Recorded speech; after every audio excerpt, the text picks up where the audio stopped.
Imagine this.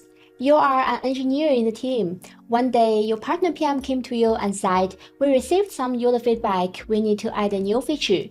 Here is a new design. Can you please cost the implementation and add it to our sprint plan?" Have you ever wondered, how does the PM translate the user feedback to a product feature and then come up with a detailed UX design? After this video, you'll know the answer.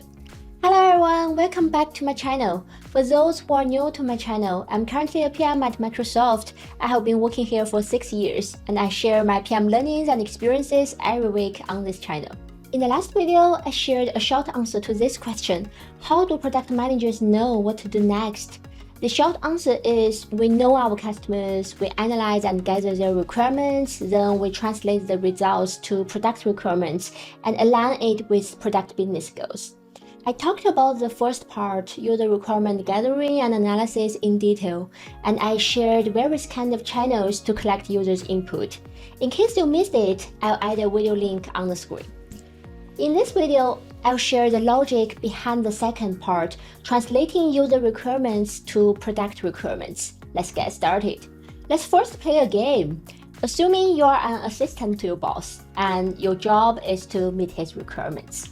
One day, he comes to you and says, "I need to go to Paris. What will you do?" Apparently, he'll need to take a flight or a train or a car to go there. But before you can book the ticket, you need to get some clarifications and more details and turn the requirement into a more specific task. Like, you need to know, what is the departure city? Is this a business trip or a personal trip? How many days he will spend there?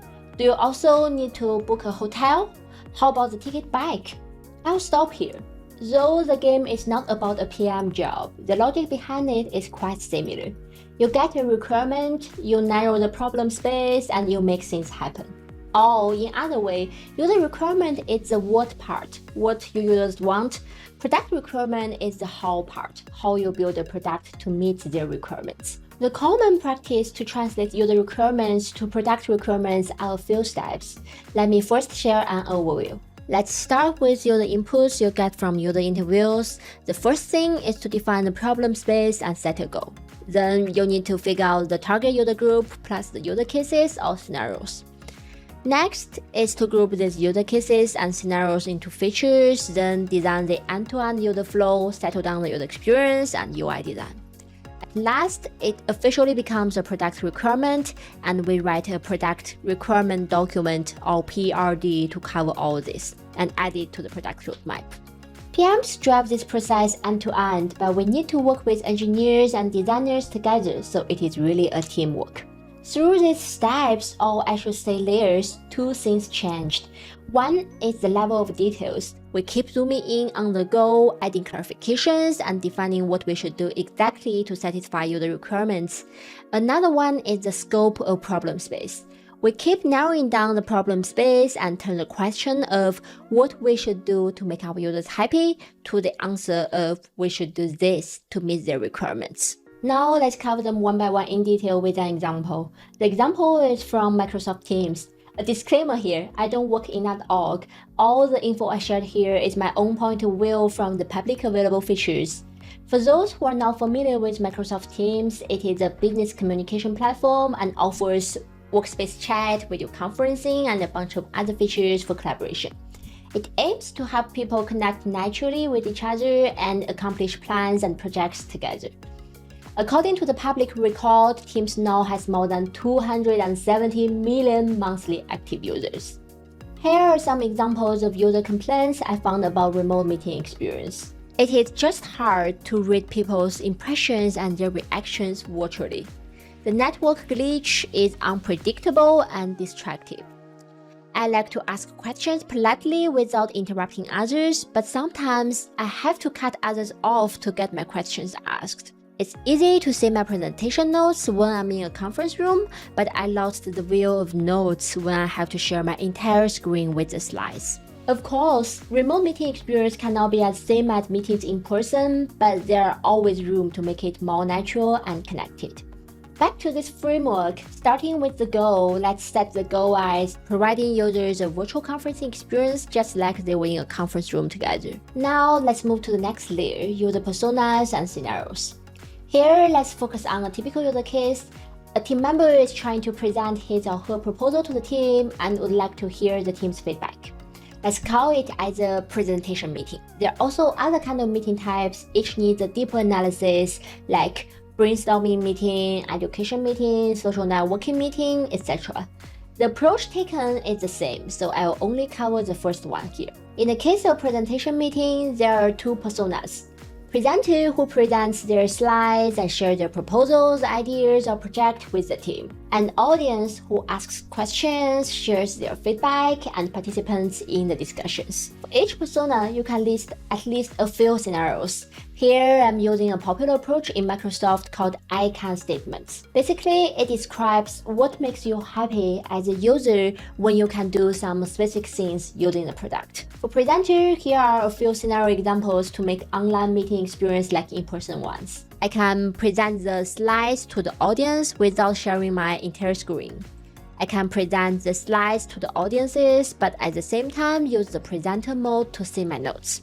This is very common in a conference room where you extend your screen and leave your presenter mode to self. I can use laser or ink to point and highlight some part of the contents in the slides. I can easily know when audiences would like to ask questions. I like to see the reactions from audiences to feel more connected with them.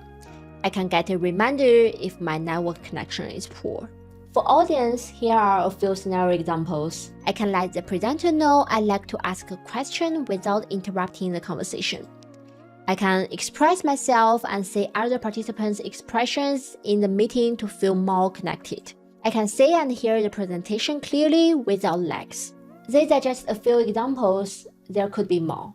Now we have finished the users plus scenarios part, let's move to the next layer, features. With the scenario examples, we can group them into several features. One is video conferencing quality. The meeting should act well with low latency, even with low network bandwidth. If for some reason the quality is not good, then the product should diagnose the issue and let the participants know something is wrong. Second is participant reactions. The product should provide users with a way to express their emotions and make the meeting more inclusive, engaging, and fun. Third is asking questions. The product should provide users a way to let audiences ask their questions politely without having to interrupt the presenter. At the same time, the presenter should be notified if someone has questions to ask. Fourth, presenter mode. Besides presenting the entire screen, the product should have an optimized experience for presenters to use the presenter mode that they're familiar with in offline meetings. Now we have grouped the scenarios into features. We are very close to finishing the translation. Let's move to the next layer, user experience and UI. Since all these features are publicly available, I won't do mockups here. I will start with the end-to-end user experience flow and then show you the UI in the product. I can have another video to share tools, tips, and tricks for making mockups later. The quality part is straightforward. You need to work with the engineer team to collect metrics and measure the video conferencing latency and how it performs with low network bandwidth. When there are technical issues, the product can diagnose the issue and let the users know what is happening. Here is an example of microphone isn't working. For participant reactions, the flow can be like a user clicks the reaction button. He selects a reaction from some predefined ones to post. From the reaction collection, we can refer to the popular emoji emotions. Other participants in the meeting say who sends a reaction on their screen and they don't need to take any actions. The message toast will just disappear after 2 seconds. For asking questions, think about the flow in a classroom. If someone would like to ask a question, they raise their hands, right? So the flow here can be something like a user would like to ask a question. He clicks a button to raise hand. Others and the presenter in the meeting can say who raised their hands, pause a bit, and let them ask their questions one by one. For presenter mode, the experience can be similar to PowerPoint presenter mode. One thing to note here is the presenter mode is a special requirement from presenters. It won't override the needs of sharing the entire screen. These two requirements need to coexist. The flow here can be a presenter chooses to present in a meeting. He sees options of sharing the entire screen or presenting the slides in an optimized mode. He selects presenting the slides. He can then see the presenter mode with notes from the PPT on the screen. Here, he can also quickly select another slide to show from the navigation at the bottom and use laser point and inks to highlight the part of the page he is presenting. At the same time, other participants in the call will just see the presentation itself. They won't see the presentation wheel. Now we've gone through all layers and have all the details ready to have the engineer team implementing the feature. Next is to dump these product requirements to a PRD, review it with the team, and add the features to the product roadmap. The PRD not only includes the user experience flow and the UI design, but it should also cover all layers to provide a full view of the product requirements. When you write a PRD, start with user requirements and problems, share your goal, describe the personas and scenarios, group them into features, and at last, provide visualizations on the user experience flow and UI design. That's it for today. Do you still remember the short answer I shared at the beginning of the video? How do product managers know what to do next?